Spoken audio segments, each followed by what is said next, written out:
মতিউর রহমান বলছি আমি, কথা দিয়ে কথা রাখবই আমি। শিশুর চোখে আলো আর মায়ের মুখে হাসি, গরিবের পাশে থাকবো আমি। হেই, মতিউর রহমান বলছি আমি, কথা দিয়ে কথা রাখবই আমি।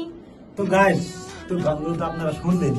তো এই মতিউর রহমান কে, এই ভাইটা কে, মানে নন এরকম লাগতাছে যখন মানে কোথা থেকে একটা মানে ফেরাস্তা আইসা মানে গরিবের পাশে দাঁড়ায় গেল, তাই না গাইস? মানে অতি ফার্স্টে আমাদেরকে তারা গানটা বানাইতে দিছিল। হ্যাঁ, আমরা কিন্তু ভাবি না যে এতটুকু বড় মনের মানুষ।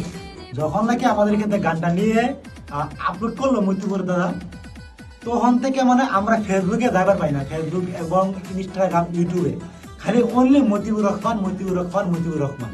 কিন্তু মতিউর ভাইয়া বর্তমান পুরা কলকাতা শহরটা মানে ওয়েস্ট বেঙ্গল পুরা কাঁপায় দিয়েছে। মানে যেরকম বুঝতো আমার কি ফেসবুকে গেলেই মতিউর রহমান, মতিউর রহমান খালি এগুলো ভিডিও আসে।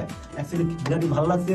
তো মতিউর দাদা আপনাকে মানে অনেক অনেক ধন্যবাদ জানাই, যেহেতু গরিবের পাশে আপনি যারা গেছেন। তো এরকম একটা মানুষের প্রয়োজন নাকি? তো আমাদের গানগুলো যে গাইছিল মতিউর রহমানের, নিরজ গাইছিল, প্লাস আমাদের সামিম সুলতানা গাইছিল, আমরা কিছু থেকে গানটা গেছিল আর কি। কিন্তু আমরা ভাবছিলাম না যে এত বড় মানে একটা মনের একটা মানুষ।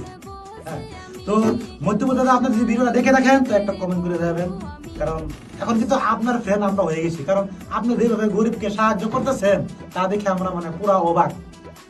কোনো একটা মন্ত্রী অসহায় গরিবের বন্ধু আমি, মতিউর রহমান বলছি আমি, অসহায় গরিবের বন্ধু আমি। সবাইকে বলছি আপনার সবাই দোয়া করবেন।